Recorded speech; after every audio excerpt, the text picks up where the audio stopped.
Not hearing anything.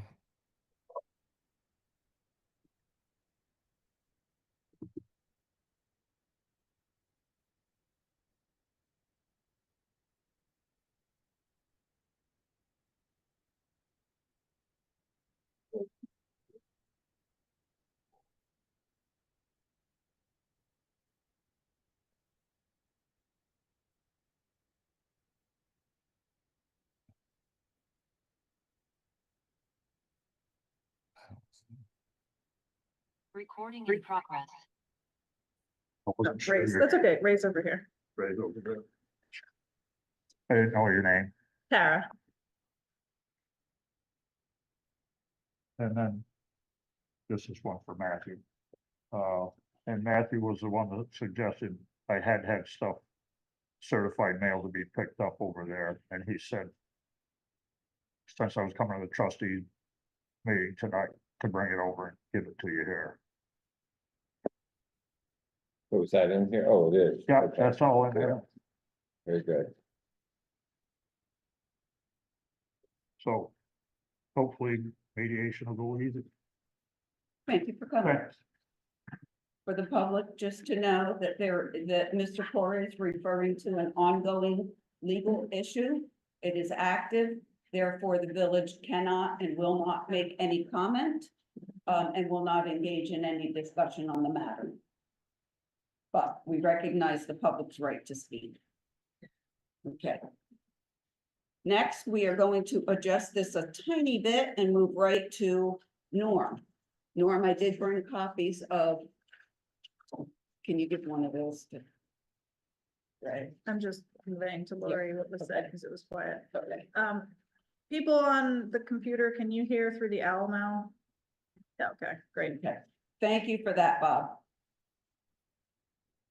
Okay, Okay, so we just got a couple things to talk about. Obviously, winter is one. We are all in the thick of it. We are experiencing the same problems that everybody else is with salt. Probably a little bit smidge better than the average bear, but you know, be patient, understand that you live in Vermont. We do not have a black rose policy. Well, we're working with other communities to assist them as well as they assist us on different times, so we're working through it. So our next big thing is our Hall Street project. I met with our attorney today in Manchester. They have all the deeds. We sat down and the AOT helped me build a map. So we hopefully do not have to have it surveyed, because you know, it's laid right out with measurements off the existing buildings. And there is an appendix A, which I learned from our wonderful town clerk in Bennington. And we got it for each of those deeds. So it spells out the property, so you know, thank you very much for that. And so I think we're going well ahead. We should start on the first piece, which is between 12 and 14 Hall Street in the spring. But once we get through the deeded, the right-of-way process, then we'll be ordering the culverts and the boxes, because, you know, you spend a lot of money for something that can't be built. I don't anticipate any problems. All the homeowners have been agreeable to this, you know, because it's gonna solve some of their issues as well. So we should be pretty good. We did remove a tree. I'll explain, we gotta swipe out of one little budget and put it in the other because of how we kind of traded some things for that, but I can talk later on that. So the Hall Street project's pretty good. We've met on a couple others. We're going to meet with one of the seal coaters and work on some, you know, the blacktop projects for the spring.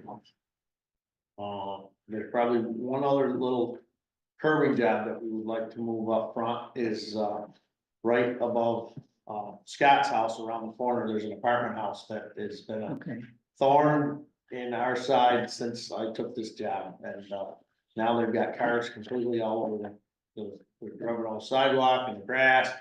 And, we have some curving that was saved from the intersection project. And as soon as spring comes, I'm gonna curve that. So That's there'll be West no Street, more- is that yeah. correct? Okay. So there'll be no more driving over the sidewalk. And they're gonna have a 12-foot driveway, How much is gonna be curbed? they're just in front of their house.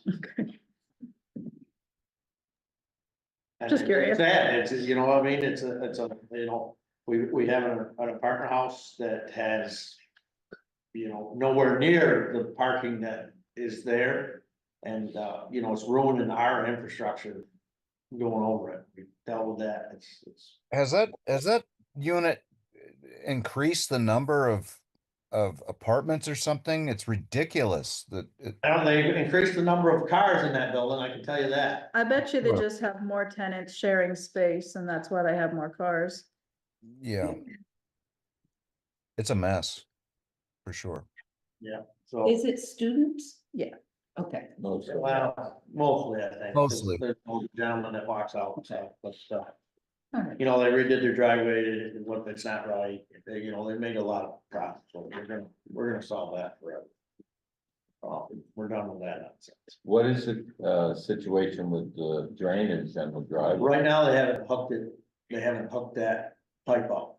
And Okay, I look at it every day, you know, okay, but when it is, I'll block it, I'll go 25 feet from the center line of the road and I'll fill it with concrete. I will block it, like, they're not gonna, so. not gonna bore it in on the street, it's not gonna.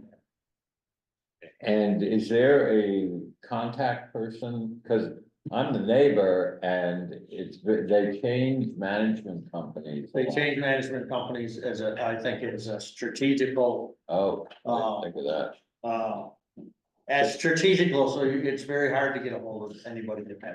Right, so you find the same problem? Yes, Okay, all right. yes, I give up.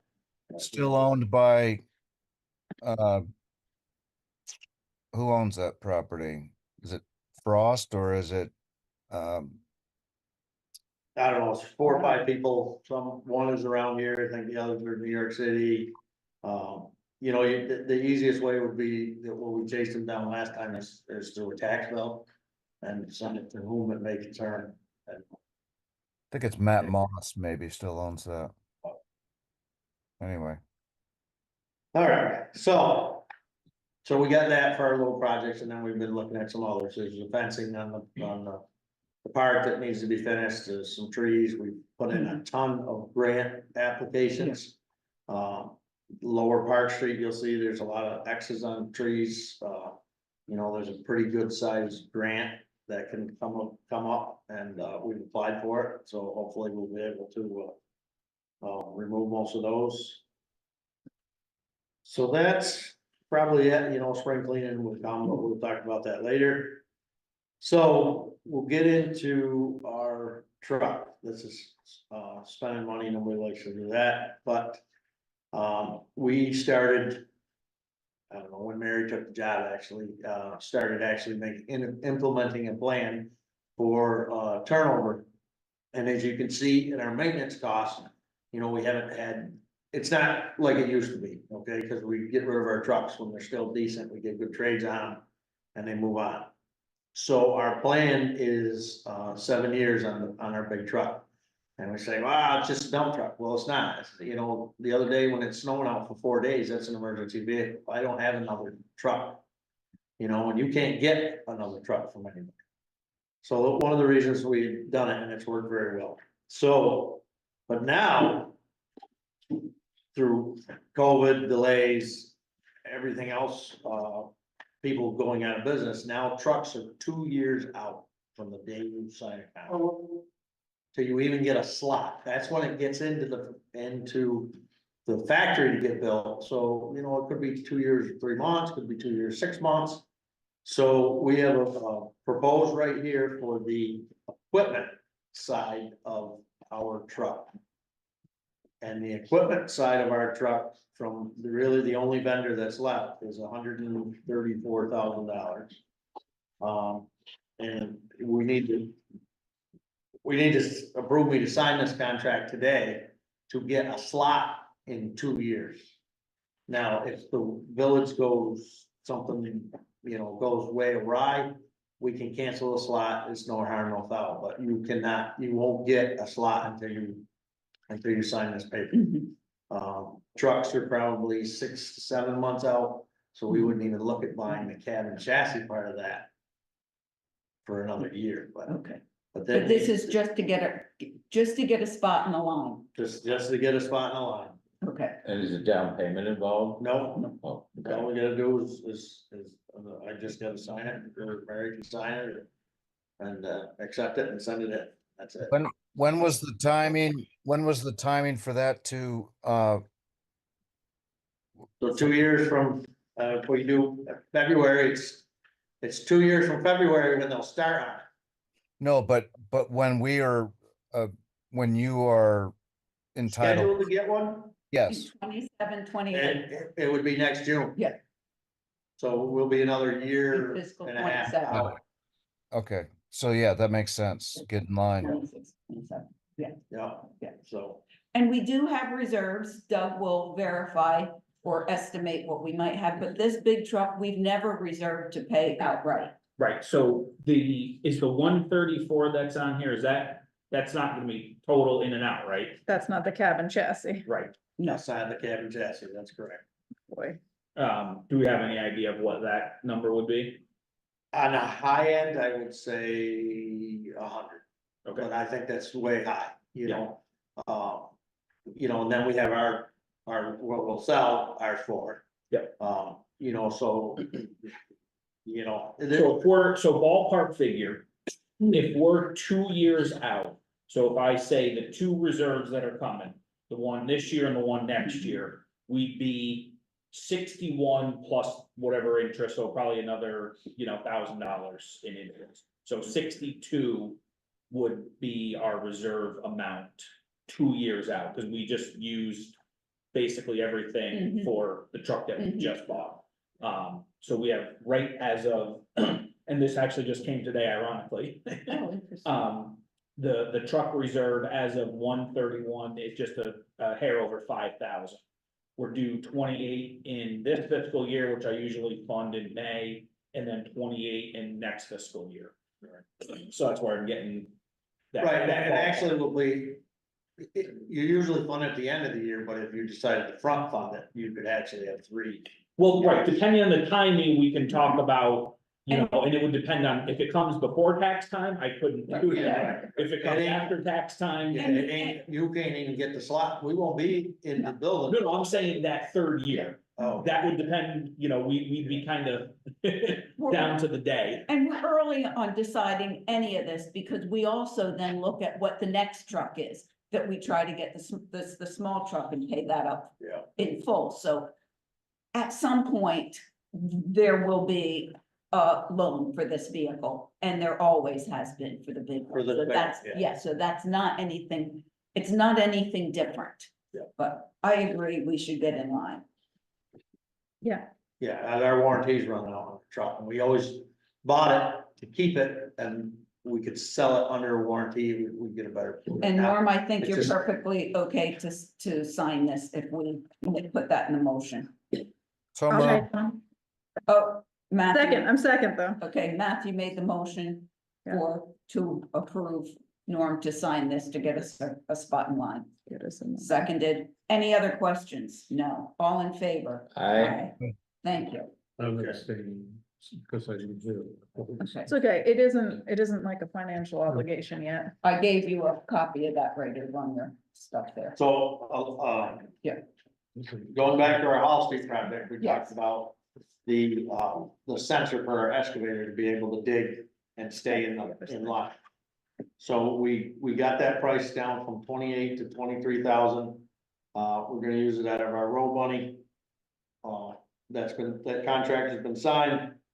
But I sold one of our pieces of equipment for $21,000, so we're Oh, really wow. gonna come up with like $2,000. To buy this, Excellent. so, that's Uh, good. yeah. What did you sell? A bowl of them. So it's the one we bought for the field, I kinda didn't want it, Yes. but, we're trying to, that, one of the things is that program is so we can better ourselves and better our That's right. equipment, so. You know what, It's time to go. There'll be another one on. Yeah. There'll be another one. Done. So if if you look at that machine, just for actually for real value, okay, so we bought that dozer for $500. We shipped it here, it cost us $6,000 because it was out in Ohio or somewhere crazy like that. We used it for a month and a half straight on that field. Yeah. We put one cutting edge on it, so we're probably $7,000 deep in that, and used it for a month Yes. and beat, the snot out of that thing, and sold it for 21,000, so, Good. I mean. Amazing. Fantastic. Yeah, We've done well, good. okay, so now we're into the next thing, and, and into the next thing, so. But that's where we are there. Or the only other thing, if Jonah has any questions about some parking issues, I can answer while I'm still here. Yeah, I was saying that in the very end. Well, I won't be here for that. How about if I circle back to you with those questions, cause No, I'm leaving that, so you guys, yeah. I mean, He'll get you. oh, later, Yeah. like tomorrow? like tomorrow. Yeah. Oh, sure.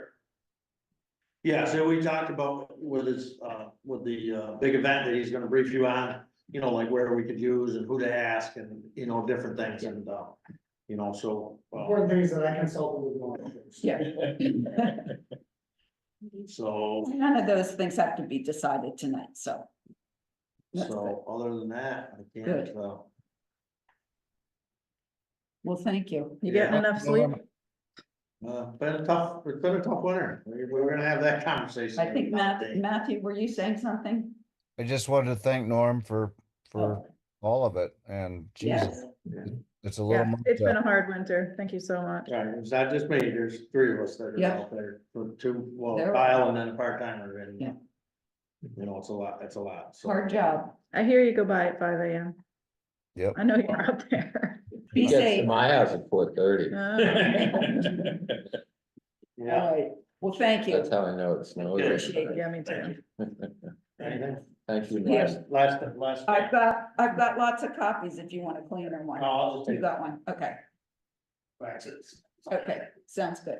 All right, moving right along, we are gonna That's jump good. right now to Jonah, 10 minutes delayed, but Jonah is going to talk about the 250th Battle Day. Please go. Yeah, so Exciting. my name is Joe Spivak. Many of you know me.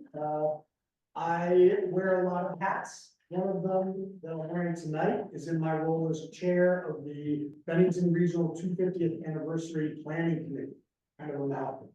I'm also one of the 14 commissioners appointed by Governor Scott to serve at the state level for the Vermont 250th Planning Commission. And my day job is working as communications coordinator for the town of Bennington. I'm happy they allow me to do this as part of my role. So, if you don't know, our state played a major role in the Revolutionary War and the founding of our nation, particularly during the 1775 to 1777 time period. And today I'm going to talk about one of our big ideas for a 250th anniversary event, and where I hope North Bennington might be able to play a role, an important role.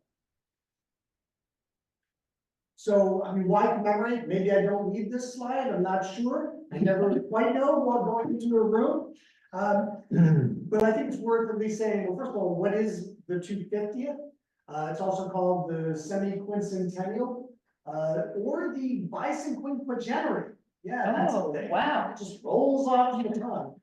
Wow. This is the 250th anniversary of what? Of the Declaration of Independence. But it's more than that for us. And I actually started thinking about anniversaries a long time ago when I was doing local history research, mostly focused on the Battle of Bennington, and it kept crossing over into the ways that we commemorate the Battle of Bennington. And in fact, we've been doing it every year since after the year it happened, including some really big celebrations in 1877, 1891, 1927. Just to name a few, and you might notice I didn't even mention the bicentennial in 1976. And in fact, we're the only battle that's been continuously celebrated since it happened. But no, I was corrected in this. I was at the 2019 Congress of Revolutionary Roundtables in Philadelphia.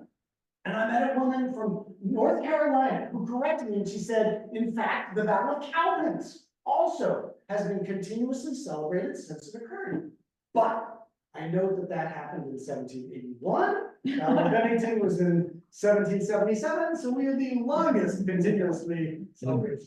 So we seem to have this need or desire to want to remember and commemorate. And it begs the question, what big things should we be doing for the 250?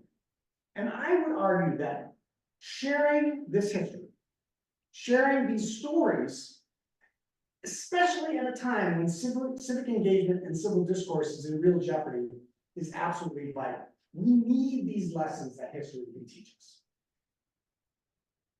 So not just one anniversary, 3 years of anniversaries, what were we thinking? We had to start last year in 75 because that was the 250th anniversary of the capture of Fort Ticonderoga by Ethan Allen of the Green Mountains. That's Vermont's moment on the national stage. So we had to start last year, and we had a wonderful time doing that with our Expedition to Ticonderoga series of events. This year, of course, is the 250th of the Declaration of Independence. But we don't stop here because Vermont's signature anniversary year is not until 2027. That's the 250th anniversary of the founding of the Republic of Vermont and the battles of Hunterdon and Bennington. And before I get into what we want to do this year for the battle, I should at least give a quick reminder, a little bit about the Battle of Bennington to remind us why it's important and to put things in perspective. So in summer of 1777, this was the grand plan to split off the New England colonies from the rest of the rebellious states and end that revolution, one fell swoop, right? That was the plan. And of course, this was the world superpower at the time, the British Empire, and they were doing a three-pronged attack. And of course, you're seeing two of those prongs here. The one from the west, Fort Oswego, Fort Stanwix, and of course, Burgoyne himself coming from the north, from Canada, and starting with his capture of Ticonderoga. What's not shown, of course, is the third leg of that attack. That was supposed to be Howe coming north from New York City, but he got distracted and went to Philadelphia instead and chased Washington out of that, captured that. And I would say that of course, the key point in the campaign of 1777 was, of course, and you can see it off to the side there, the Battle of Bennington. And I could literally talk for hours. I've demonstrated this just about the Battle of Bennington. It is an utterly fascinating battle and an absolutely complete victory. Is that person having trouble hearing this? No, I was just trying to make your PowerPoint show up for the crowd, but it's not reading at all. It's just, Yeah. okay. So I'm not going to go into detail, I will save you that, but I will mention just a couple of few key points. What is this map? This is drawn by Lieutenant Jennifer. He was an engineer with the British. He designed the British defenses at the Battle of Bennington. And fun fact, north is actually on the right side of the map. They have not standardized north being at the top of maps yet. So you've got to sort of mentally flip it a little bit. And part of the reason I want to show this is because there in the center of that map, right there, that's the bridge in the valley. That was the key position and the largest point in the Battle of Bennington. Both soldiers were there, both field commanders were at that location. But who here has been to the Battle of Bennington battlefield? Yeah, pretty much everybody. Oh my goodness, you're going. All right. If you've been there, you drive up the hill to the top of the hill, right? So that is actually what you see on the right there, that large hill, that is the extreme left of the British position. And then you can also see there, that's the Tory Fort, that's the extreme right. And again, just to reiterate, there in the center is the center of the battlefield. We actually were lucky for this, because we have about 200 first-hand accounts about the Battle of Bennington, which has really helped us understand the Battle of Bennington. A couple of other tidbits, more men were killed and captured at the Battle of Bennington than either of the battles of Saratoga. Thomas Jefferson called the Battle of Bennington the first link in the chain that issued in success at Saratoga. And it was the first successful storming of an emplaced artillery position by a militia. This surprised the British. They didn't think that could happen. And I do want to briefly mention the second engagement. So that map you saw, that's the first engagement. And at the first engagement, we outnumbered the British by anywhere from 2 to 3 to 1. And we knew exactly where they were. And we actually pulled off a pretty incredible double envelopment attack, which is an extraordinarily complex maneuver that they pulled off in the 18th century without any sort of modern communications. But what he did have was people that knew the ground and who were excellent sub-commanders, like our very own Seth Warner, who lives right by the Henry Bridge. That's where his house was. This was almost in his backyard. General Stark, the commander for the American forces, described the second engagement as a continual clap of thunder. By the way, that's the title of the 250th anniversary book put out by the Bennington Museum. He described that fight as the most desperate fighting that he had ever been involved in the Revolutionary War. So for people that say, wow, of course we won the battle, we outnumbered 2 or 3 to 1. That's true in the first engagement. But in the second engagement, we had almost equal odds. And it was a very, very close fought battle. And in fact, the tide only turned with the key arrival of the Green Mountain Boys, who had arrived late from Manchester. So here he is, gentleman Johnny Burgoyne, the commander of the British forces, the man with the plan to crush the revolution all at once. Also a pretty good playwright, apparently. He wrote some plays back in England, which he got some good acclaim for. But in all of his accounts back to his boss in England, Lord Germain, up to the Battle of Bennington, all the letters were talking about how great things were going. He was crushing it, winning every battle. This letter is a portion of what he wrote to Lord Germain just 4 days after the Battle of Bennington. And I'm going to share just a part of it. He writes, "The Hampshire grants, Vermont, in particular, a country unpeopled and almost unknown in the last war, now abounds in the most active and most rebellious race on the continent, and hangs like a gathering storm upon my left." What an extraordinary compliment, this states. So, yes, there is a 12-foot raised railway that goes right through the center of the battlefield. Our idea, our crazy big idea, or one of them, is to hire a train to follow that train track right through the center of the building. It would feature a narrated ride.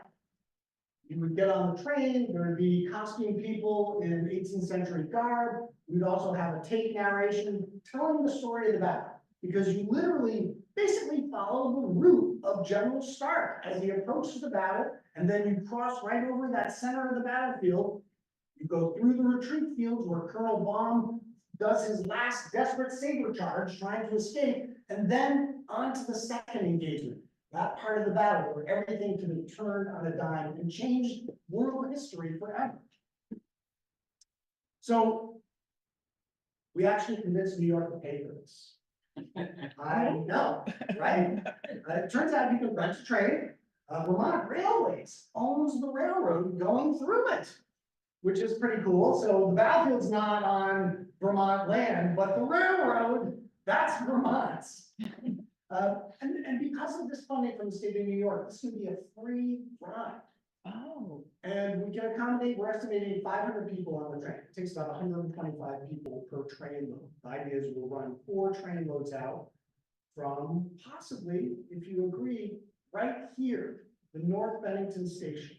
So let's talk a little bit about this crazy railroad idea. Well, first of all, this is a satellite map, and you can see that the top left there, there's that Bennington Battlefield State Historic Park. So you drove up that hill, that's where you ended to. And down there, that's our bridge position. So for fun, I slapped that map. Remember that map with the battlefield? I slapped it on top there. I had a tidbit, because remember, north is on the right side, and I got it sort of oriented over that area where the train is. And then you can see the yellow highlighted area showing that train route going right through the center of the town. And then I created this red line encompasses the entire route. Now, on the far left, that's the village of Loopsack, where the second engagement marker is. And all the way on the right, that's where we are right now. That's this station.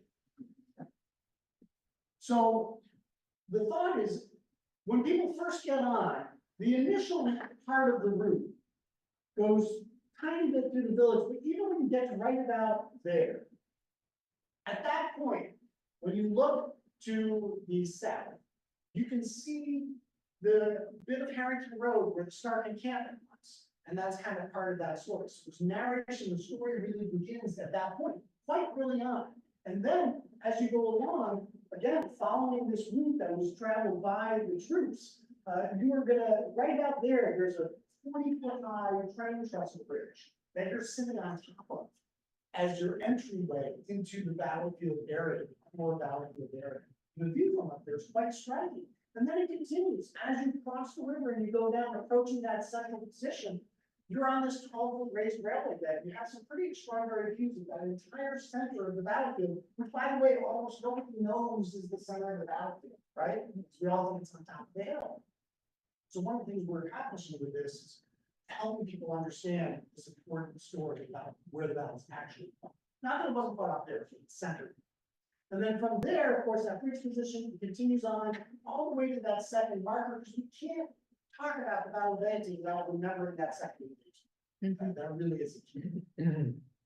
So we started thinking about, first of all, could we get support from the village of North Bennington for us to use this as a depot for one day this year in 2026 to do this training?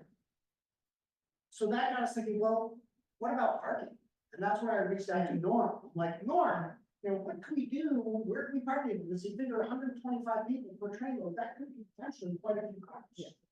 So with his advice, we sort of identified a number of areas that could be parking areas that are all in the vicinity of here where we are. And he mentioned one other, and I actually should have asked him this while he was still here. He said there was another lot behind the old gas station. And I think he means this one down here, right across from the left bank. Is that right? Yeah, there's a small Little spot up small in there. So that's not listed here, but let's remember that that is also a potential spot. But you know, some of those locations are kind of farther away, like the church parking lots. And again, this would be on a Saturday. So presumably the church parking lot would be available. And then other places like the Lake Parent parking lot is a little bit farther away. So one question or thought we had in our minds, could we get some help or assistance, maybe having some kind of a shuttle, maybe Art with his tractor that could perhaps help move people from some of the more distant locations to the depot? So Have you talked to the Green Mountain bus people? Would they have some buses that available that could just shuttle? What Very about possibly. over by the Hampton Inn? yeah. Would they let people use that lot? I mean, it's a longer shuttle. Yeah. I would prefer not to go as far as the Hampton Okay. Inn, just because that feels really far away. Okay. But maybe, so the first part is actually looking at this, so this is me taking a map and circling areas where there might be parking. More work needs to be done on this, figuring out how many could each location do. Maybe we don't need some of those farther locations, like one location that Norm mentioned, the fire pit park there. I'm not sure how many cars would fit in these different locations. Yeah. Probably the first thing to do is do some kind of assessment. Yeah. To figure out how many we can fit in those different areas. And then if we are using some of those farther away spots, could we help people get there with a shuttle? But again, if you think about it, the church is not that far. You know what I mean? I mean, Lake Parent feels a little farther, because you've got to walk up that hill. It's not that far. It's not that far, so maybe it's an open question whether a shuttle is necessary. One question, not to interrupt, but first of all, the history is fabulous. Your enthusiasm is infectious. I want to jump up and start moving cars right now. But when would this be? Do you have an idea? Would it be good? Oh, so good weather.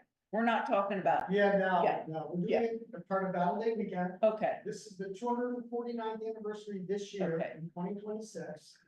It'll be August 15th, Saturday, okay, and it would go from 10 AM till 5 PM. 10 AM, the first train would leave for the battlefield, and then remember, just the first four are gonna be filled with people going out. Yeah. So we'll do one an hour, so 10 AM, 11 AM, 12 AM, 12 noon, 1 PM.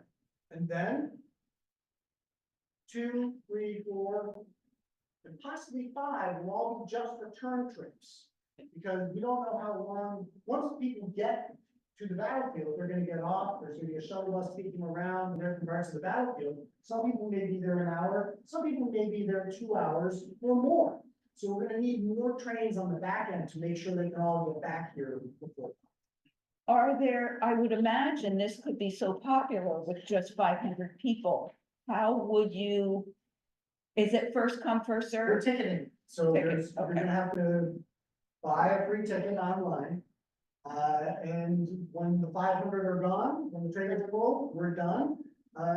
If we're saying we're a month or 2 out and we're already full, we could consider maybe doing a 5th train and maybe going a little later on the return trips, because on the return trips, since there's no narration Yeah. going in, they can go quicker. Yeah. It's possible we can do 2 trips in an hour to just go there and back. It's Yeah. not actually that far. It's like only 3 or 4 miles. So but part of it is we don't know some of these details. Yeah, One of the comments that came up is, well, if they're free, what if people reserve tickets and then don't show up? I'm sure some people, that may happen. But we don't know. So in a way, why we're doing it this year for one day is to kind of test it out. yeah, And here's the next piece of the ask. If this works well, we do it again at 27 for the 250. But that time we do it 2 days, both days, because at the 250, we're gonna have a huge reenactment out there. So just the idea of being able to move people by train out there to avoid some of the congestion of vehicles, it may well be playing a different role in 2027. Yes, there'll still be that interpretation going in, but it may be even more important as a way to just do logistics of all the people that we soon will become. so you mentioned reenactment and it just made a thought go into my head. What if, would there be a role for residents of North Bennington to put on something that looked like it might be Revolutionary Guard and be the, walk around town and direct people? Sure, yeah. Would there be a script available that people could read off some history? For North Bennington? you mean, Yeah. or- I think that's a great idea. That should be what you guys look Okay. into. I don't- And maybe the folks, I invited some folks that I think are railroad enthusiasts, but haven't seen them yet. Yeah, yeah. But maybe railroad enthusiasts could come and talk about the history of this station while people are waiting. Yeah, that's a great idea. And actually, our outreach for marketing this, especially the first year, will primarily be towards train enthusiasts. Yeah. We think in 27, we're not gonna need, just the gravitational pull of the 250th anniversary of the Battle of Bennington and the big reenactment is gonna ensure that we have many, many people coming. But for this year, part of that outreach will be to those training groups, those training aficionados. And we've already had some interest from Yeah. them. But I'm actually looking forward to connecting with George Yeah. Larago. Yeah. To enlist his help in making sure Yes. we're reaching out to the right people, so they know about this opportunity. Trustees, what do you think? I Any think other it's questions? excellent. I'm totally impressed. Matthew, Totally. what about you? It sounds great. Okay. Yep. You might have been, well, you're one of the longer people around here. Do you see any logistical issues that, well, I guess, we'd have to think about everything and figure it out. If there's a problem, there's a solution. So, Agree. yeah, The school has a parking lot too, here you go. and that's not much further than the left banks, That's right. Yeah. and it has more spaces. Ideally, if you agree that this is a good idea and worth pursuing, I'd love to connect with maybe at least 1 or 2 of you Yeah. on the trustees board. Yeah. And maybe I can look to you in terms of helping figure out What are more of the details of those logistics? We could get a subcommittee and involve the railroad people and other people and then come up with Ideal. maybe some of our local business people might wanna be There'll involved. be vending opportunities. Vermont Arts Exchange right across the street, they might really think about something. The school, this might be, even though school won't be in session, there's certainly the students who live here. Absolutely. Yeah, I think it's great. So I would love to help out. we think, yeah, Lori, Anyway, let me ask Lori as our person here. We should make a motion on this, correct? You can, but you don't have a lot of details. You can, No, but we can just make a motion that we all, or we just, or is it something that we just agree that this is worth pursuing and we will? set up absolutely. a committee? You don't need, Okay, don't make a That's the motion. I think we could just make a resolution that we're in support of this and we'll Yeah, see. and create a subcommittee. Yeah. To pursue the Okay. details and logistics. okay. We're gonna do it. Yes. Huzzah! If we had a musket, we would do the salute. There you go. So again, whatever Thank happens you. this year, this is our build up Yeah. for next year. Right, So- yeah. And what we learn this year will help inform what we do next year. But this is an exciting journey we're on for the next 18 months. Excellent. Thank you. Thank you, Jonah. This was fascinating. And I hope people in the public get to view this either now on Cat TV or later on, because there was just so much to learn. You are not interrupting us, Jonah, so take your time. Do it however you need to put this away. Where am I on here? Approving minutes of January 13th. I make a motion that we approve. I'll second. Any questions? Hearing none, all in favor? Aye. Okay, thank you. Let's go to, we'll move to Doug Treasurer's report, including the warrant and payment of bills. Yep. Do you want Laura to go first, or do you want to talk about that and then have her speak? I'll let her, so I'll do my regular stuff. I'll hold the turning point stuff till after she does Okay, hers. okay. I think that works best, Okay, right? Yes? Okay. Do you agree? so, yep, so. So I'll take it in do whatever- warrants Okay. and then my other stuff that I have to go over. Okay, sounds good. So first warrant is payroll warrant, for February, which covers the expenditures for the month of January. If you remember December, the way that with the holiday and things, a payday that was actually the 2nd of January was on that, so this is a normal 2-pay period. And 1 Aflac, so nothing out of the ordinary. So the grand total for the payroll warrant is $18,436.72. So move. Second. Any questions? None, all in favor? Aye. Aye. Okay, unanimous, we're done for it. Okay, next is the warrant for February. Based on, again, how the calendar was, a few other things that happened, Lori and I didn't cut any checks late January. So the list is a little bit longer because it's normally kind of cut in half, but it ends at the same spot. Really nothing out of the ordinary on this one either. A few of the higher items, the largest one is our first VLCT, that's our quarterly insurance. So that's the first one under the new rate, because they go by calendar year. There's a few bills for salt, as Norm was talking about, and other, stuff for him for his winter work. Let's see, Mountain Power, obviously a little bit higher than it normally is.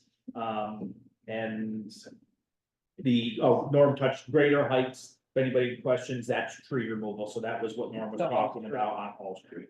Other than that, everything is pretty normal. So, well, right, so the turning point amount is on here. Laura is on Zoom, so she'll make her presentation. So this does reflect in my email the amount. And I'll talk a little bit more about how that breaks out. But that is on there. And it is opioid, the national. Correct, the national settlement. So, right, we've done one donation to Turning Point. I believe it was last fiscal year. So I've done the math and this is the national standard was 75% of the money collected had to be spent in some way, shape or form to support the opioid epidemic crisis, however, whatever verbiage you want to use. With this amount, this would bring us to like 98.9%. I just kind of rounded things off because there was a couple of checks that come in, they're very small amounts, so they cross over. So Yeah. just to kind of make it, it's virtually 100% donation that the village is going to for the money that we've collected. I don't know if there's gonna be more that comes out. Every time I think it's done, we get 2 or 3 more checks for a couple $100. So by doing it at this point, we can kind of wait to see, and if it's not a significant amount, it can stay in the general fund of the village. Because like I said, as long as we can show that we've met the 75% threshold, we're covered under what the settlement requirements were. And like I said, this puts us at like 98.9%. I'll make a motion that we. Well, So I have that on here, I mean, if we you want already had done. break it out, right, so the discussion for turning point, we've had prior to. We had it a long time A ago. long time ago. I think we just didn't know what the quantity was gonna be. Right, and we didn't know how they were gonna be coming in and when. It's in a total warrant, we have to. Right, so the Yes. total Oh, warrant you're ready motion, to do yes. that. Oh, I'm sorry. 51, 746, 71. Was that your motion, Ray? Yeah. Okay, sorry, I can't I- hear I you very just- well. I'll second if anybody didn't Nope, second you're yet. good. Okay. I have a quick question on the salt. Yes, It looks like 10,000 roughly. yes. How does that compare with other years and? We're gonna be up, that's for sure. Uh-huh. We're like Norm said, we're kind of behind at this point, so if you look at another year, we haven't spent as much, but the amount that's coming in right now is going to be more than prior years, so by cycling it through. Right. But the good thing is we didn't really adjust that budget, so we were under last year, but we didn't reduce the Yeah. budget this year. Good. So there, it still is a chance that we end pretty close to what we budgeted. And the other issue now that Norm's running into is the cost is higher because the demand is through the roof. I was going to ask that. Yes. Yeah. That's a definite, so, So you know. supply issues, right? Oh, supply across the country. Yeah. And he's short and everybody else is probably short, so they're all. If you were on social media, there's other towns that were 2 and 3 weeks before Norm was saying we were short, that they were saying they were short. Yeah. So it's more of a, making sure he uses it to the best of. Yeah. And is this something that he normally stockpiles off-season? To a certain degree, but you can't keep it for too long Yeah. because of the Moisture. moisture in the air and Right. temperature changes and things like that. So it's not like he can build up an entire winter supply over the summer. Gotcha. If we were Okay. really thinking long-term, at some point, we probably want to look at, and it should be, and not for discussion tonight, but at some point, we need to replace or refurbish that garage building. At which point, build a bigger salt shed. Mm-hmm.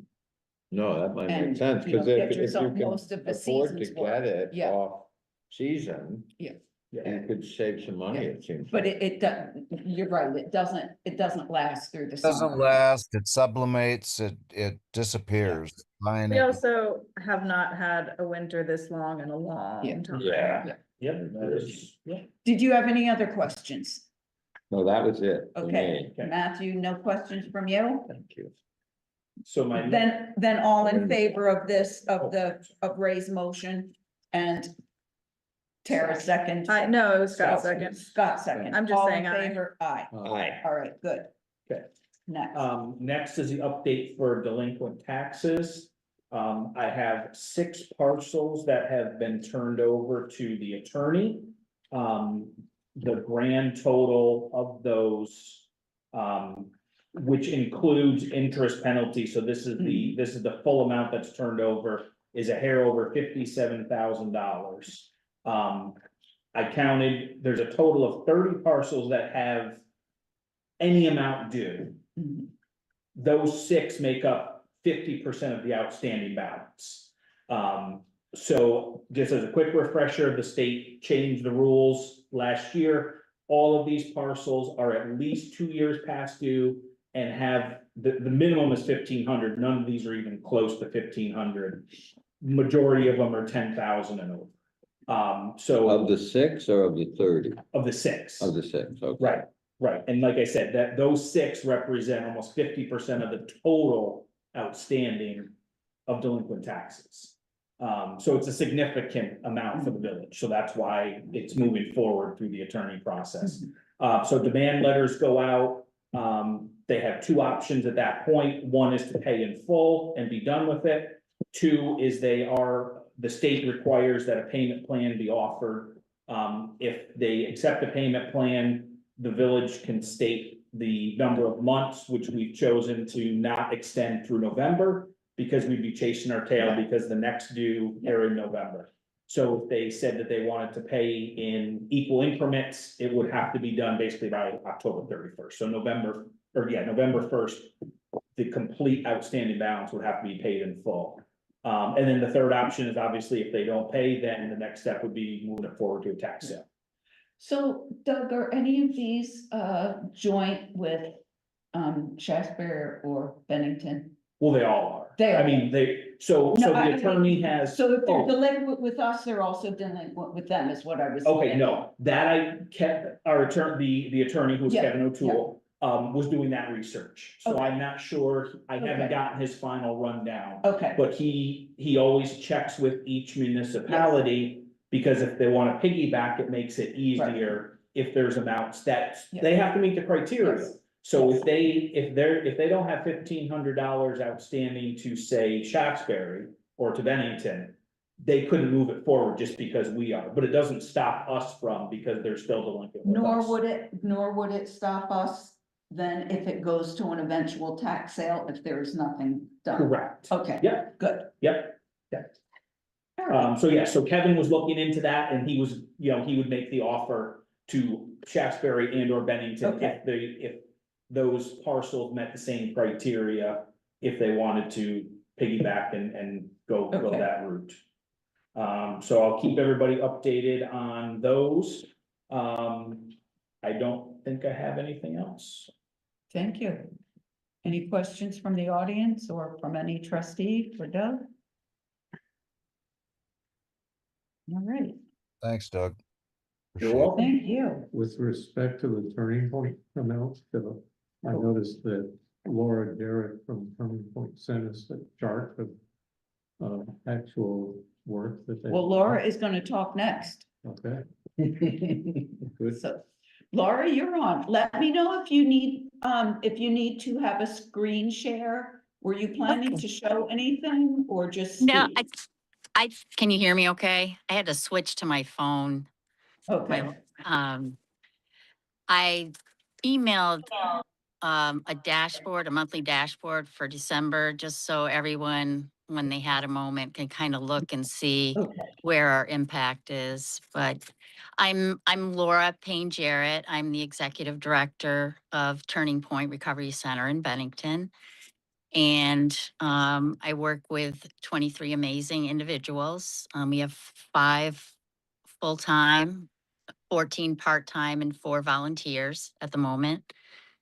Our work includes the ED department, detox in the hospital. We have the Paradise Recovery House, which is 8 beds. And Ralph Bennett, he spearheads that effort, as well as probation and parole. We have a presence there. We run support groups during the week, apart from hosting, AA and NA groups also hold meetings, but we have like smart recovery groups, writers in recovery, Al-Anon, wellness. So we do a lot with the space. And I'm not sure if you're aware, but we're also, we moved in June to the First Baptist Church building on 601 Main Street, which is across from like Benner's Pizza. We have the 17,000 square foot newer space. So we're a lot more visible now. We have a lot more of a, well, we have a lot more walk-ins. It's more private. We can see clients. We have more private spaces to see clients. Whereas before, our walls used to go up part way to the ceiling and you could hear people talking. Hmm. So we're really thankful for the space. And right now we exist heavily, although have a campaign to change it, but we exist or rely heavily on state grant funding, which ebbs and flows. And we would really love, I would happy to take questions. We would really love to be the recipient of your opioid funding, if possible. Yes, you've got it. The check will be in the mail. Thank you. And we had made that determination with Doug's urging a year ago that when the money started coming in, that we do this. And so the small amount came in before, and this is the rest of it that's been collected. So we're happy to do that because of the incredibly important work that you and your team do. Well, thank you very much. We really appreciate it. It's heartfelt, and you guys are a part of what we do. Well, we make wish it happen. there were more to help, but Yeah, and the settlement process was, it's a great thing that's happening, but, like I was saying before, it's, I looked back at the last couple of fiscal years, you'll get a $300 check and then 7 months, you'll get a $500 check. So it's coming from all these different places. It was never centralized. So the tracking of all of this has been very interesting, to say the least. I feel like it's Yeah. been going on for maybe 3.5 years, and it's I just, think it's been, it's covered 2.5 fiscal years, going back to the very first check that was received. And then it, like I said, it ebbs and flows, how it comes in and when it comes in. So there hasn't been a lot of rhyme or reason. So, the first donation, just for Lori's, for the minutes. So the first donation that was given was $1,661.05. So based on my calculations now, again, to bring us to near 100% donation, the check that'll go out is for $5,300. excellent. Thank you. Yep. Thank you very much. welcome. Thank you for bearing with us And thank through you the for rest your of the hard meeting. work. Sure. You were getting thanks for your hard work from several other people in the room Thank here, you. so, Thank Thank you you. very much. okay. All right. Keep it up, stay healthy, stay warm. You too. Take care. Bye. Bye-bye. Ooh, we're on time. Nothing from the fire department, nothing from DRB, Not this month. nothing, okay. Planning commission. Nick, Kim, did you want to say anything before Nick starts? Did you? Nick can introduce this. This is, the Act 250 exemption initiative of the state, and Yes. they sent out in land planning terms. It's alternative to Nick. Awesome. And I will just say that the planning commission has discussed this in several meetings. And we were in agreement that this should come to the trustees now for motion to pursue, but Nick will explain way Awesome. better than I. I'm excited to be here tonight. And I was just in Bennington about talking about this last night, so we're So we're really excited that these two kind of are gonna come together right at the same time. So I just shared my screen, for those watching on Zoom, and everyone in person has a packet that has these slides. So a quick, what is Tier 1B? This is very planner jargon. This is not even normal planner jargon. This is Vermont only exists here planner jargon. So in Act 81, the big land use reform bill that was 2 years ago, the legislature changed a lot of things. One thing that they changed was dividing the state into 3 or 4 types of areas. Tier 1, Tier 2, Tier 3, and within Tier 1, there's Tier 1A and Tier 1B. This is all about Act 250 jurisdiction. Those of you who are not land use nerds, Act 250 is a land use governing law that dates back to 1970. It's what gave us zoning, and is the kind of bedrock on which all our planning apparatus is built.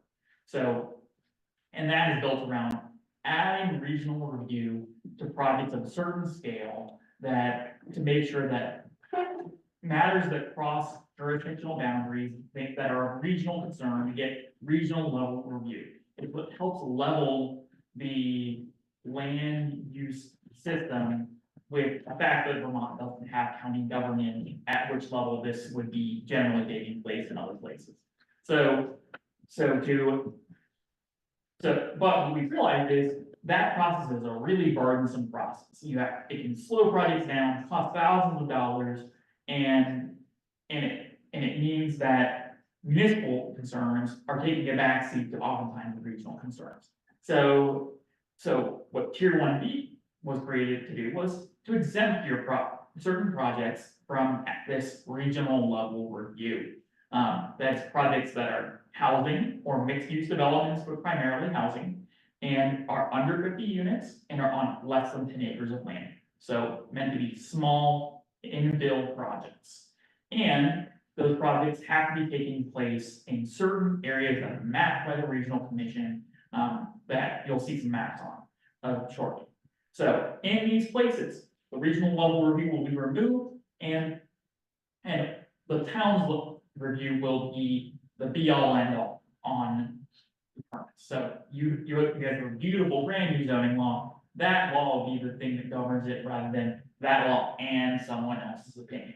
So to be in one of these areas, you have to have water or sewer or really good septic soils, or you have to be outside of the river corridor or floodplain. You have to be in a mapped village center, village area, or downtown, or planned road area. And then the area has to apply to all of the area. And you have to have local zoning subdivision, again, something you have, and some staff time available to give a land use administrator. And then the trustees of the select board need to approve. You have to opt in. That's why I'm here tonight. We have a resolution on your agenda to potentially opt in. And typically, as Mary noted, you go to the planning commission first and say, what is your opinion on this? And then we only advance to the select board or trustee level, if and when we've gotten approval from the planning commission. So planning commission did vote to make a motion to forward this to you guys. So moving on to some maps. You'll see on the map, the blue outline is the area around which, or to which town the Tier 1B would apply. That is the map village center, that's your magenta color, and the map village area, that's your pink color.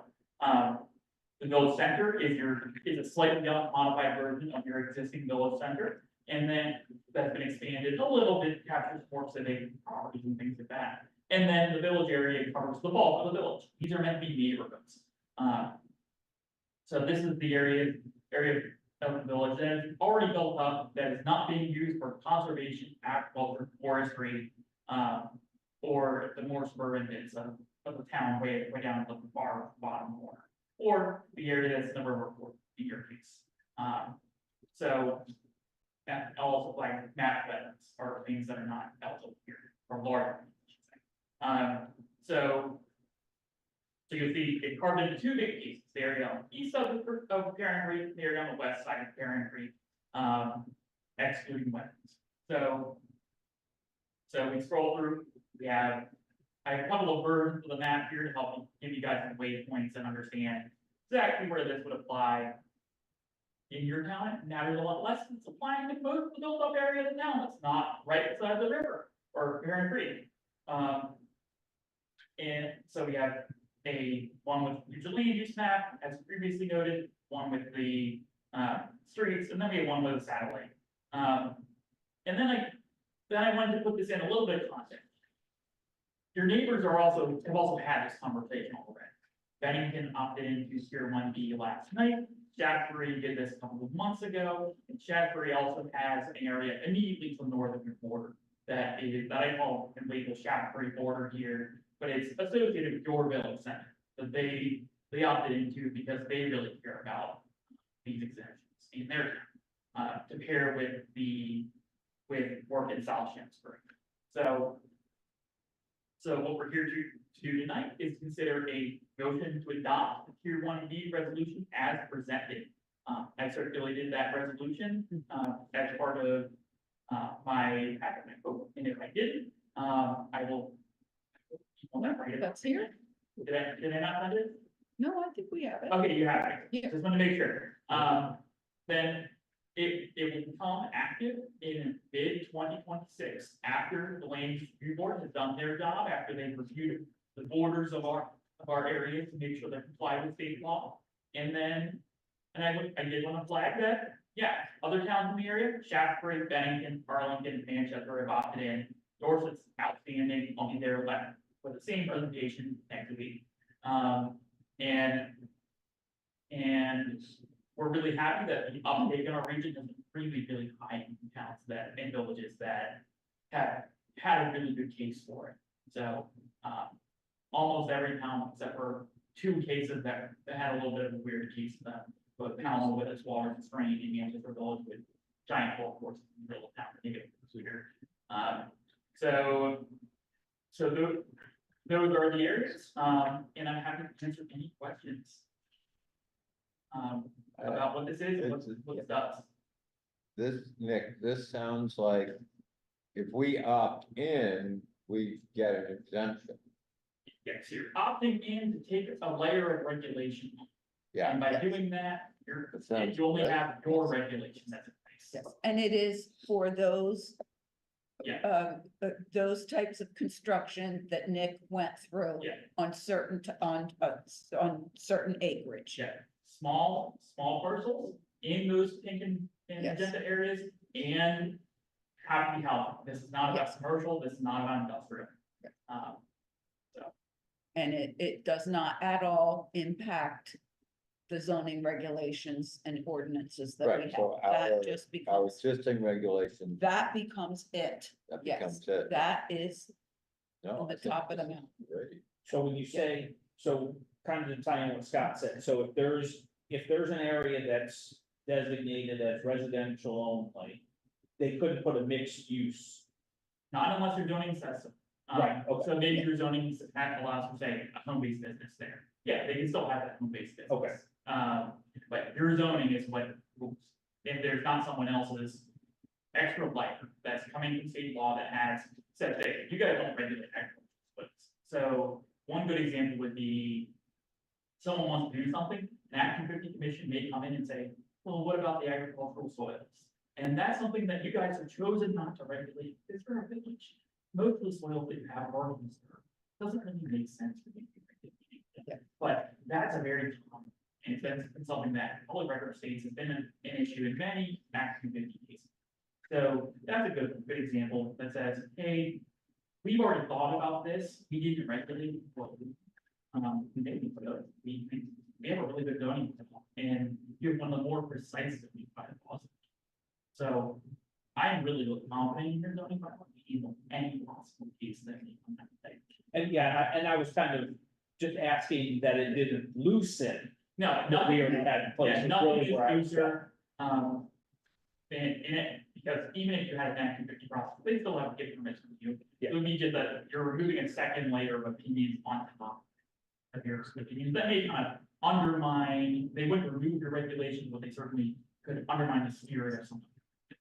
Or change the scope of something that you guys may not have in the first place, if we're only regulating it.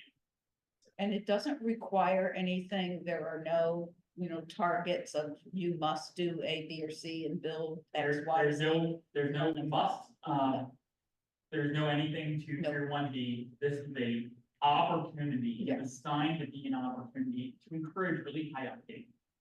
It was designed as an opt-in program as opposed to an opt-out program to encourage as many of you as to have this conversation and affirmatively say, yes, we support this kind of thing because we stand to benefit from this. The kinds of projects that would benefit from this are things that we already understand would be good for our community, would be great for tax rates, but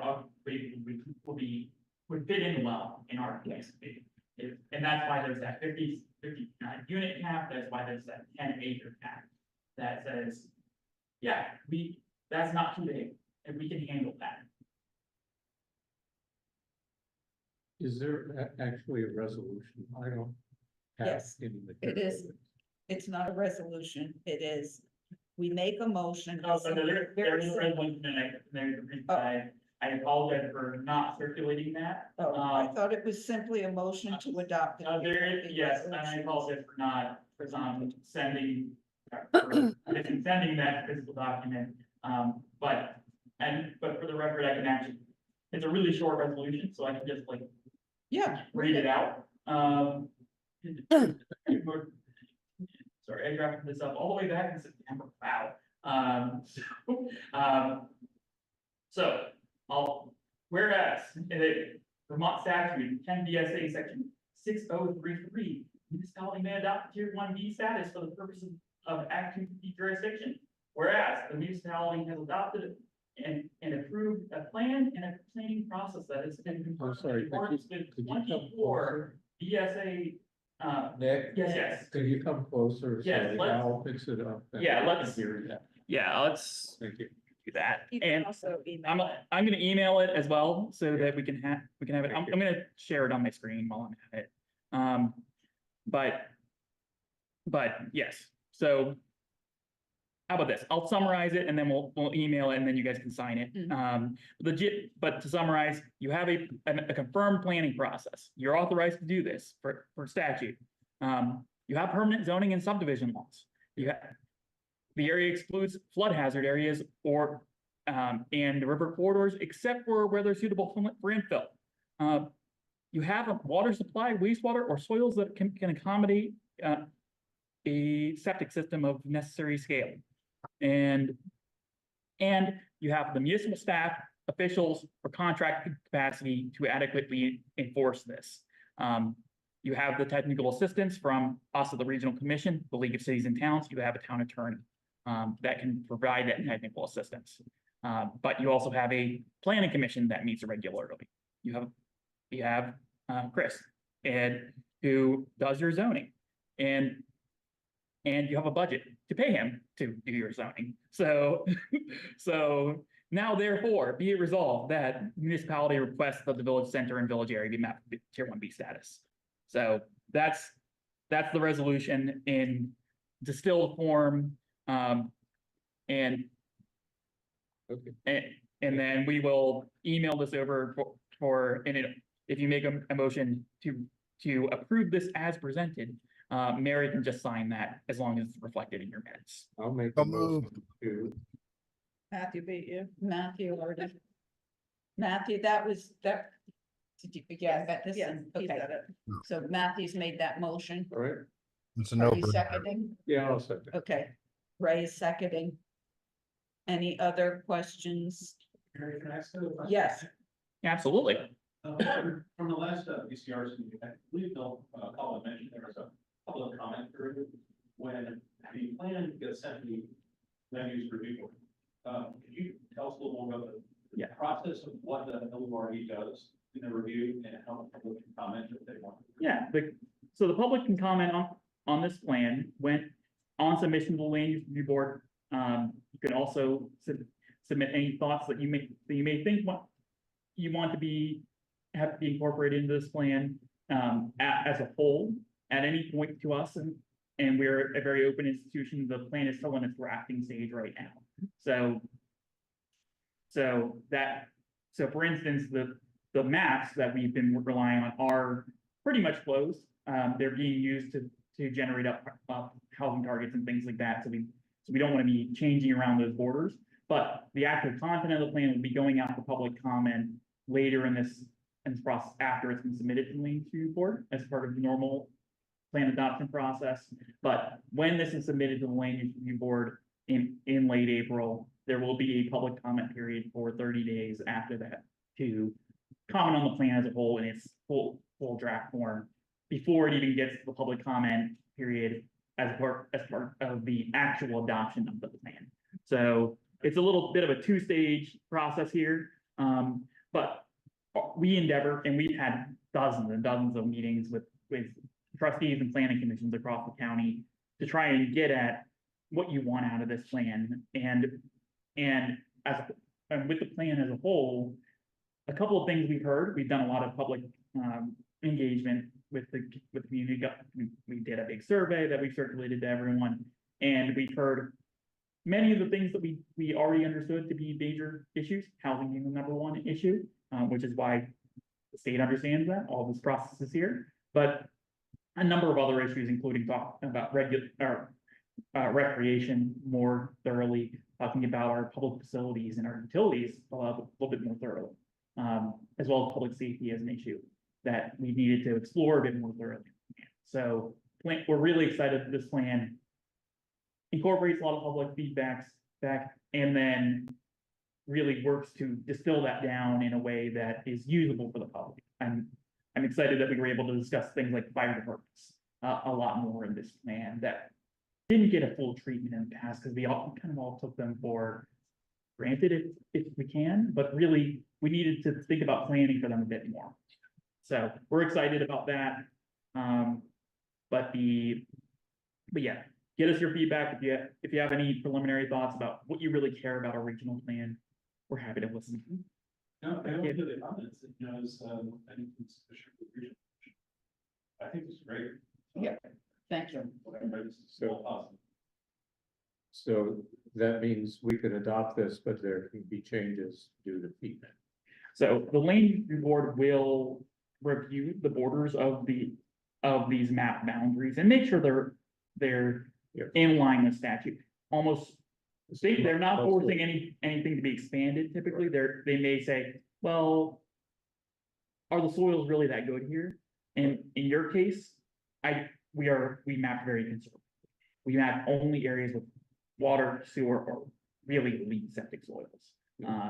So we tried to be very conservative with regard to these boundaries, with regard to any tier 1B area in particular, because separate from this tier 1B process is village center designations, neighborhood designations that come with benefits for you guys. Access to tax credits, ability to lower speed limits at the municipal level, grant benefits and things like that. So there's a bunch of really interesting benefits that come with these designations, but they're outside of the tier 1B process. And one of the things that the land use review board is taking very seriously is they don't want to extend those benefits to areas that were not by statute eligible. So some of the other regions that were early, got a lot of feedback, are having to pare back some of those areas that they map. But we were able to have the benefit of going in the middle. So we watched them, we listened, we edited our maps before that happened. So we aren't map editing these in May. Okay, so there are benefits, you say, to being in the tier 1B. The tier 1B benefits are only about Act 250. There's other benefits that are related to Act 181. That's its own thing. But this is a big reform that has many different pieces, and it's meant to be a very carefully kind of built machine. So the benefits there are meant to incentivize mapping these areas generously, and so that you can provide enough area so that when you opt into tier 1B, there's enough area to build more housing that can benefit from the benefits you've gotten from the fact that you're now in a state designated neighborhood. And that we control those areas in terms of our zoning. So you control those areas. These areas are on top of your zoning, in as much as the benefits are under control of us at the regional commission. So the boundaries were set by us, but with advice from you guys. And then underneath that is your town plan or your village plan, and underneath that is your village bylaws. So it's a multi-layered planning process, and our part is meant to control and advise on and provide for region scale planning and resources. So addressing regional scale housing shortages by mapping for housing in these certain areas. While you may not have planned for it, and we're not making you plan for it, you're getting some incentive to say, hey, there's not something that's preventing it in these areas that may have been preventing it before. So we're very strategically, we're peeling off layers of this onion to make some of these projects make more sense if they were gonna be compliant with their local zoning. That may have been stopped because. So actual Yeah. development under this, may be subject to additional work with the BCRC, So, yeah, well, as well as the potential. Development. yeah, so we'll be here, you'll be able to check that box of technical assistance providers from us. If you get into a whole bunch of really complicated projects, that may be a place where the village needs to think about either contract with us to do some of that support for Chris. But that's something that only if it becomes really at scale. I don't think that's gonna happen, but there is a place for that kind of level of assistance if you need to do some more planning and more support that's beyond Chris's capabilities. And that's something that's just have in the back of your head, that if Chris gets overwhelmed, we're here to support you. We have some technical assistance we can render on a case-by-case basis, but if it becomes a bunch of projects, we can talk with you guys about what that would take to find a couple of hours to make sure that we can hold your hand through this process and attend all the meetings to make sure that there's really successful. It sounds like it gives us opportunity. Yeah, we're here to support you guys. And we do expect that that in some of the towns that are needing to do a little bit more growing and are gonna have some more growing pains and may lose a land use administrator in the middle of a process like this, that could be a conversation that you have. But making sure that you keep that office staff is really important when you're in Tier 1B. So, if Chris ever leaves, you want to make sure that you advertise that job like the next day, not wait a month like some of our towns have done historically when they've lost a land use administrator in the off season. Just to make sure that you're able to handle something as soon as the mail comes in and someone comes in for the permit. Okay. So, but yeah, the state's trying to address its problems, and you can't address its problems without people to help people address the problems. So, but thank you. So, Thank you, Nick. thank you. So we had a motion, we had questions, no other questions from anyone else, any comments from anyone else? Okay. You still need a second? I think No, we have a second. we. Okay. Yeah, Ray seconded it, Yes. Matt. Matt, you made the motion. Made the- All in favor? Aye. Aye. Aye. Good. I will print this off and sign it tonight. Perfect, thank you. And if you wanna, Thank you, Nick. will you be able to scan it over to me or I I can will. pick it up? I will, or I will drop it off. Perfect, thank you. Thank you very much. Okay. well, not that far behind. The next thing on the agenda is the review of the property maintenance ordinance. That was sent out to everyone. You have a hard copy. Yes, I have. Well, I know I a gave, comment. yes, please. Now, this is because this is an ordinance. We're not looking to adopt this tonight. This, I think Okay. we're just gonna But- look to have questions asked so that the planning commission next week can go back and do more work on this based on your thoughts, suggestions, feedback.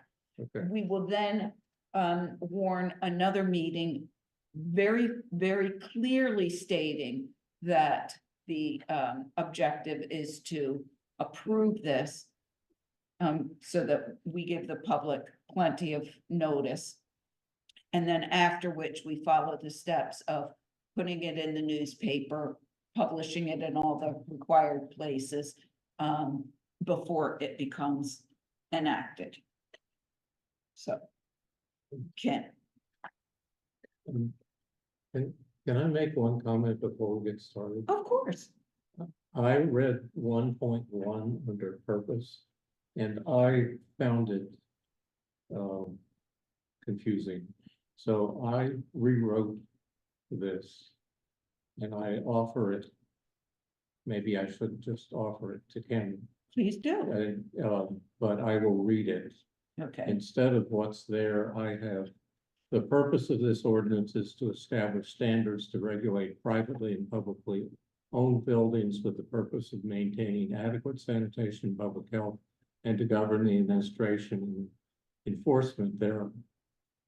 I think that's a lot clearer than what I see, what I read, so on the page. Forward it to us, we're happy to entertain it Yeah. And then there are a couple small corrections. Like, there's a line that says plating, and it means platting with another T in it. Unfortunately, my use of this notes program is not very good.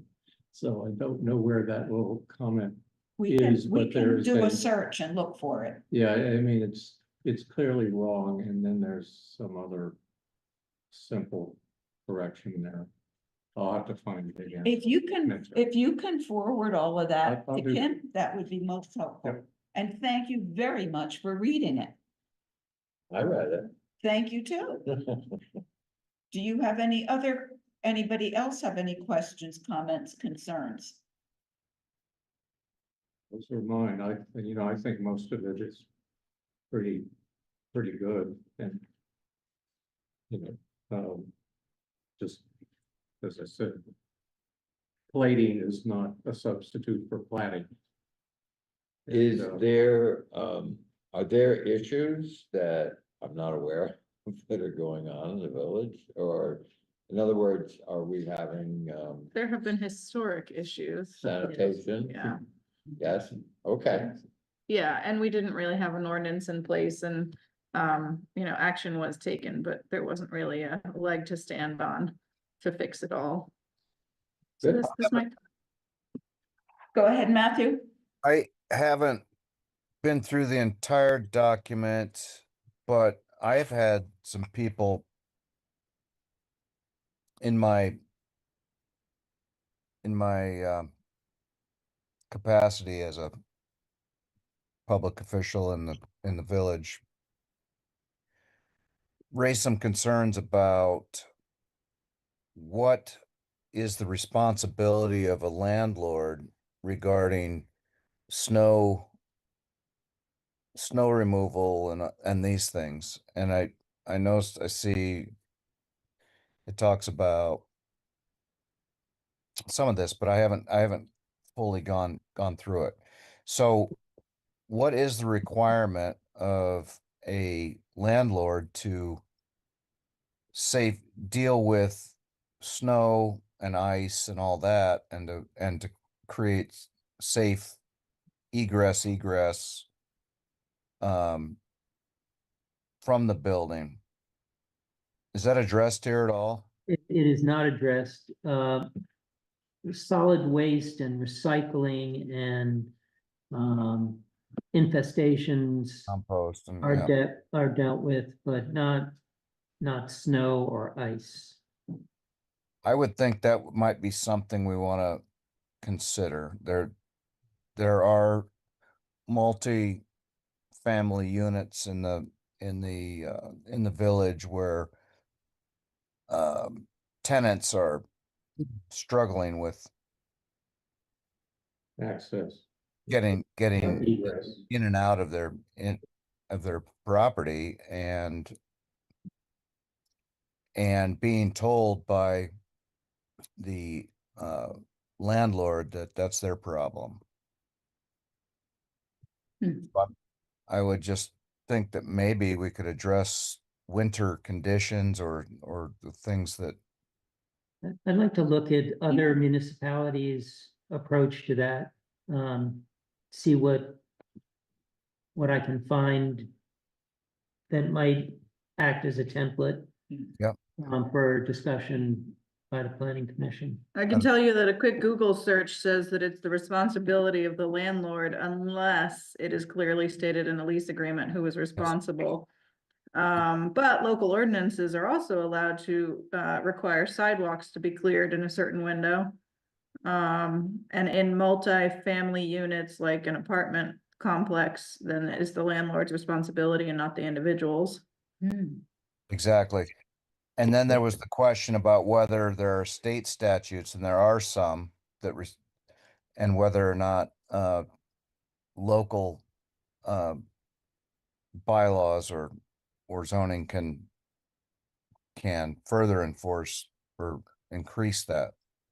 Yeah, we would need statutory basis to add these requirements.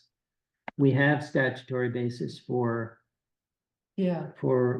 rodents and other infestations and other sanitary issues. But snow and ice, I'm not sure. I'm gonna have to look.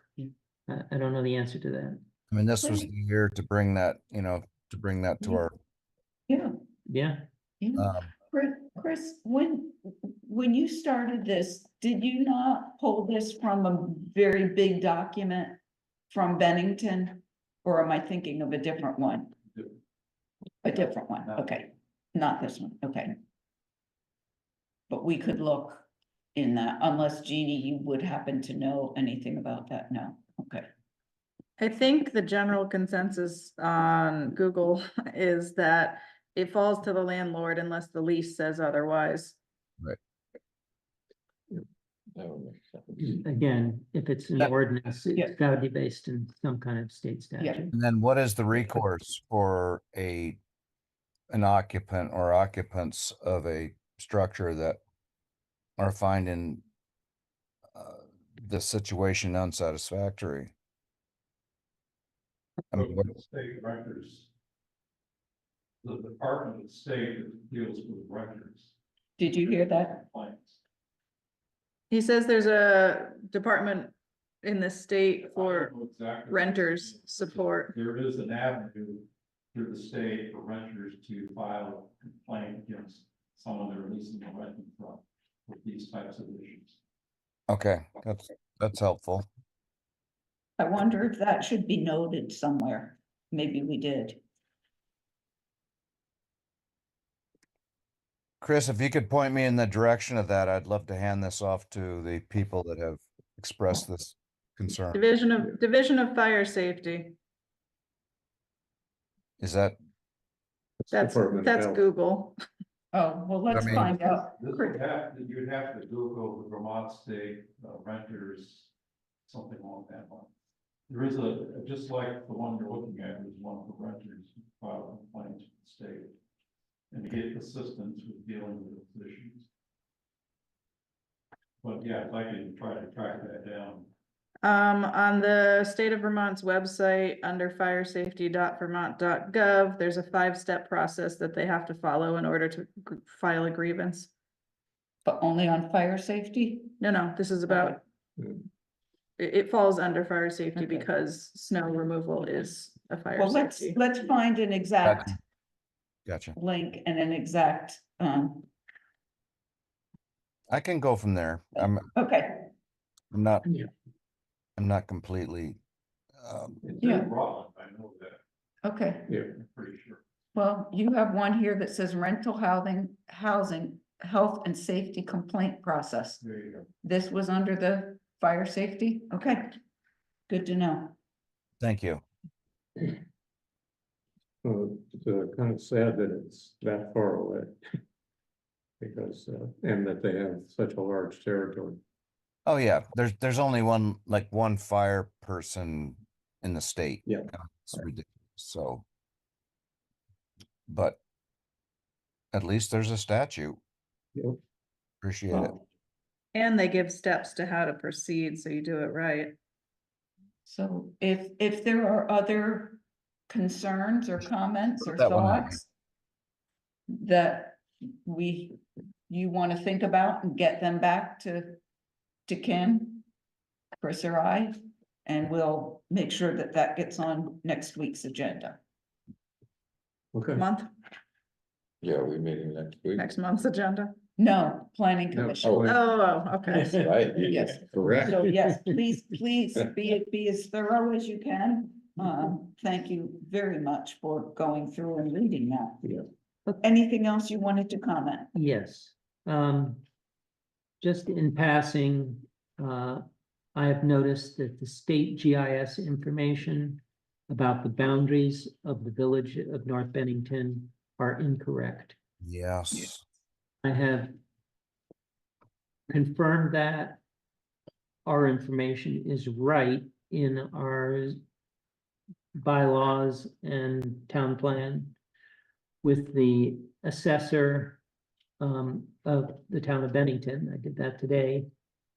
And walked over to BCRC and said, how do we get this resolved? These maps are different. I can confirm that ours are correct. And they will, there's no obvious contact that we found on the state's websites. So Nick, who was just presenting, is going to follow up with a city of Virgins. Okay. Because they're in discussions with the state about the boundaries of their village or town. And so they would have access to who at the state level can correct this information. And this was the boundary between North Bennington and Bennington? Are On there both- also, Both east and Also- west. I can tell you exactly. It's the line off of Houghton Lane, the line by the college that goes down off of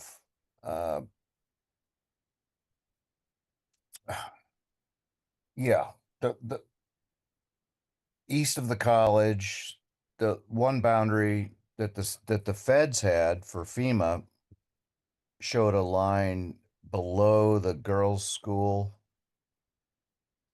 And then there's another bad line through the college, On Harlan or Madison? Harlan. There you go. Yes, go to Harlan, then Madison, and then go right. And the FEMA people have a line that's different than what we know. And then there's a different line through the college that's not correct from FEMA's perspective. So there's a federal perception that doesn't align with local perception. Well, What it's, else you it's got? bigger than that, Matt, because do you got? it's also in the west side, along West Road. There are numerous parcels that are left off the state map that are part of the village. so might this need some legal, I mean, I would assume that at some point, there's gotta be some legal remedy and somebody's gotta make the determination, or Well, is I that think- just the state? I think we can start with the GIS people of the Okay. state. They may just have Okay, bad information and they may just correct it and call it a Okay. day. But What's your we- west? we What's were- your west side? Off of McCullough? well, I could share the screen by joining Zoom, but that would be really the only Yeah. way Now to, we can talk about this later, but yeah. There are numerous parcels that are left off on the west side, and they don't follow the configuration of the parcel boundaries anyway. gotcha. So it's just sloppy, I think, but step probably. one is that Bennington agrees, Bennington absolutely agrees. okay. Yeah. Right. We So it's tracked not all that- about it's not that municipalities are arguing one, no, so that's a good thing. Yeah, And- very good. and this was predicated by a letter that Bennington received from the federal census people saying we're gonna be using boundaries, make sure that we're using the right boundaries. And so they sent that to Mary. Mary gave it to me. I had and- no idea what to do with it. I'll And be so, totally honest. So we're trying to get this corrected for the purposes of the census. So we know how many people are in the village. Yeah. Everything else. Probably affects one How or two long has people. this existed, this problem? I mean, is it I a don't know, recent? because or does GIS it- information isn't really, nobody acts on it. Okay, Yeah. We act on the tax rolls. We know which parcels are appropriately. Right. And We there haven't is, had any questions about that, so. yeah, that's there what I'm actually is wondering. half of the Cody property, the north half, which we should be collecting money on. Where's that one? That's, On Hawk. it's, you draw a straight line from Harlan across to the train tracks. There's a portion of, I think it's property owned by the Codys, which is in North Bennington, and Oh, we should be taxing. no, that's not that we have dealt with about it. Right, because that was a merged parcel, correct? Yes, Thank you, Jeannie. So because the main parcel is through Shaftesbury, it's not, it was like a $2 tax bill.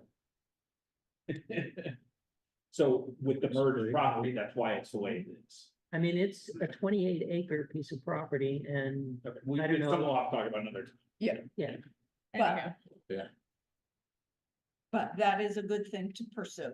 Was there a time limit on that census there is. thing? Okay. So we will have to make that a priority to work on. Yeah, Thank you for that. we need to- I had no idea what to do with that information. Couldn't even spell GIS. Yes.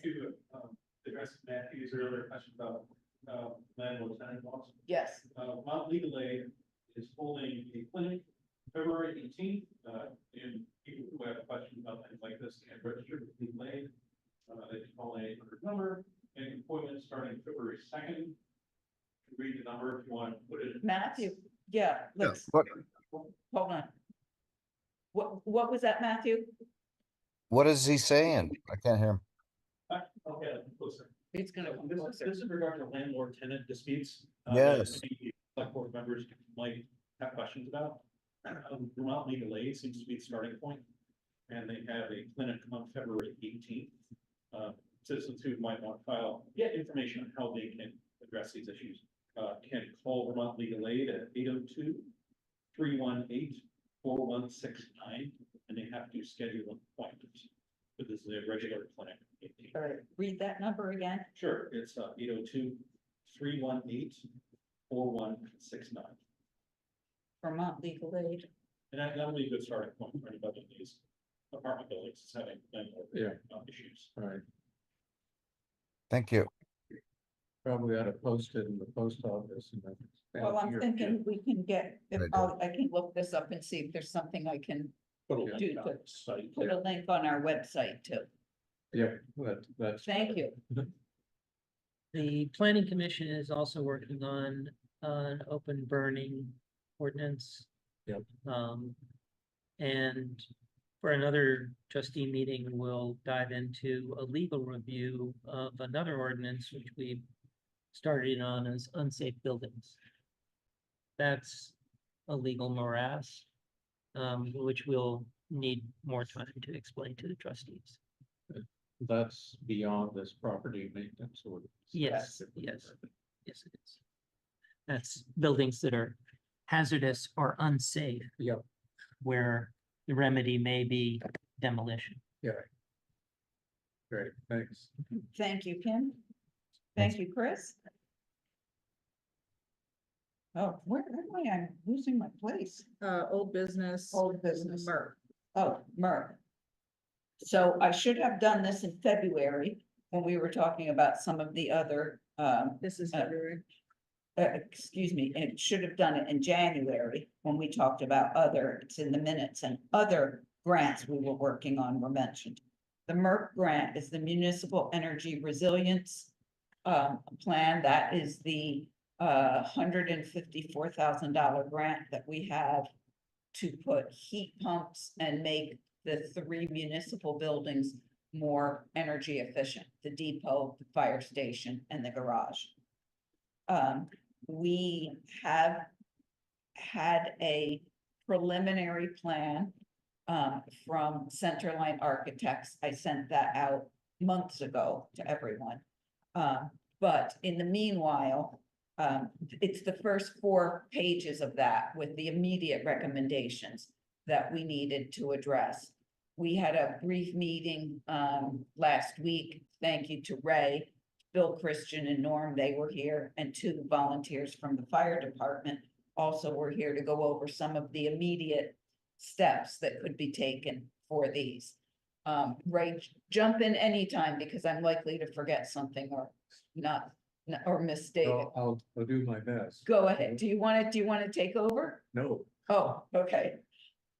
But anyway, there are some basically weatherizing things that can be done.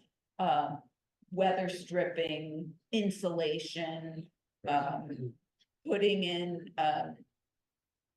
what are they called? Thermostats that are more easily controlled. In the fire station, I guess there's vents that go to the outside that don't properly work. Correct. For the furnace, the boiler is basically the chief's office. Yes, That needs, there's a louvered vent that doesn't work, it's just open all the time.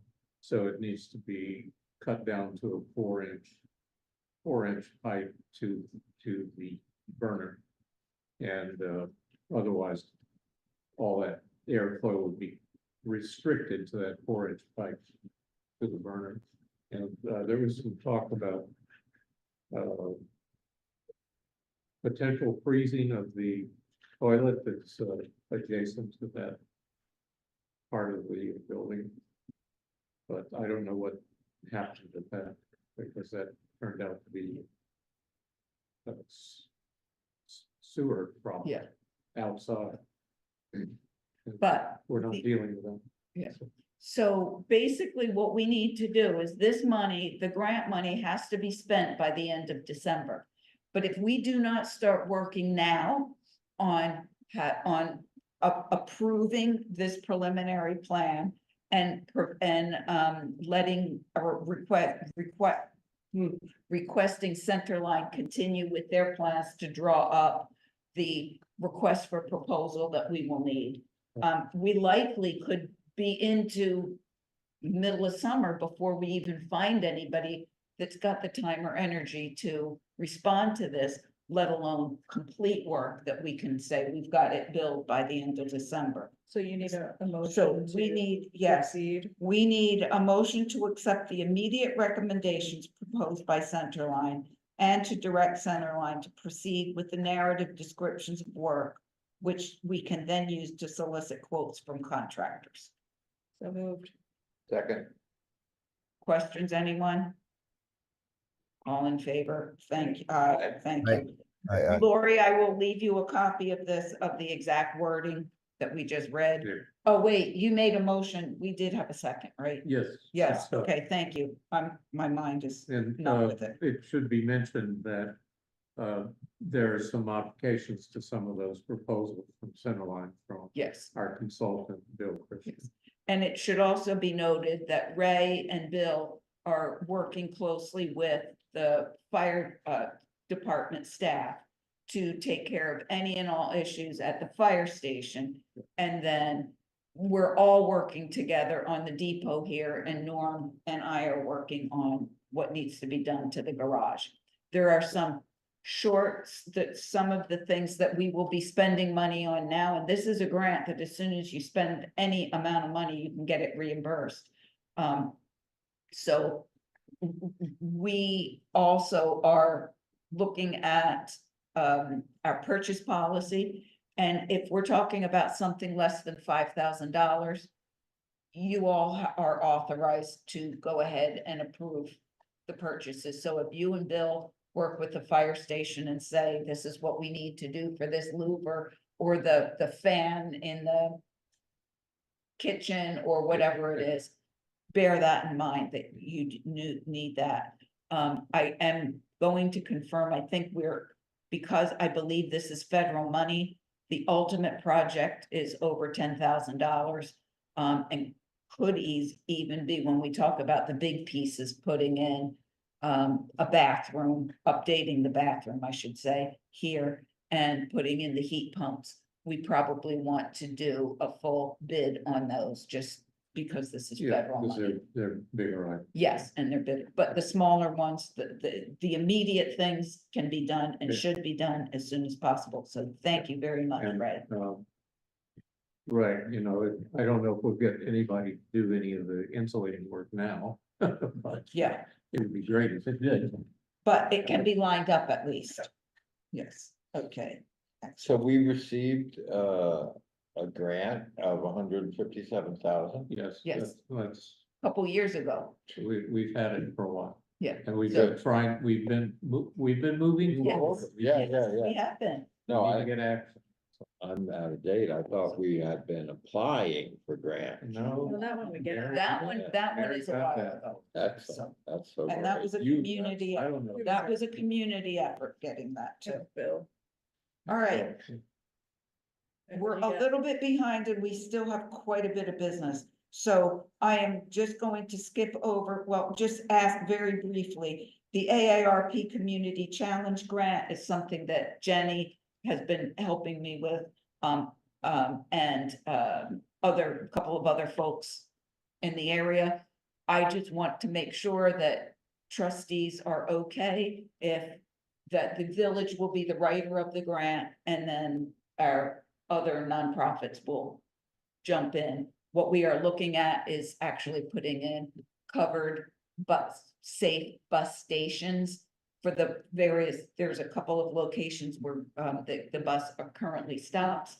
We're looking right now at 2 locations. One would be at the E&G Mart, the other would be at Homestead Muse. Okay. To put covered bus stations in. Right. Norm is gonna meet with us because we're gonna have to put in concrete pads. The Terrence White, who runs the bus service, is coming on Monday to meet with Jenny and I, Tuesday, excuse me. And we're gonna actually go and look at the sites, That's great. but the village will be the writer of that. Just so you know, I just want your approval. Yep. Okay, That's fine. good. We do need to, it is officially 8:52, and I would like to make a motion to enter into an executive session to review both a confidential matter and update on a legal matter. Premature disclosure of either subject could put a party at disadvantage. I'll make that motion. Thank you. Second. Thank you. And Thank I you. do need Kim and Chris to stay for the legal part of this, please. And we will say goodbye to everyone else. Cat TV, I will put you into, whoops. Hold on, I'm missing what I'm doing here. I'm gonna put Cat TV into the waiting room.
Yeah. Recording in No. progress. They're Here. They're in. Okay, so it is now 9:20. We have one motion, and that is that we have three people and one alternate to serve in mediation on a legal issue upcoming at the end of April. That was my motion, I'll second And that. one alternate. and one You- alternate. you got said- that? Oh, Yeah. oh, I'm sorry. Okay, yes, so we have three folks, one alternate mediation, So moved. And Ray seconded. and No, all in I- favor. I- Yes. Yeah, I second. Okay, got that, Lori's got it, all in favor, Aye. Aye. Aye. and now it is 9:21 and we need a motion to dismiss. I- Made by, Oh, okay, that's motioned and seconded, all in favor? aye. Aye. Okay, thank you all, Good night, thank you for attending.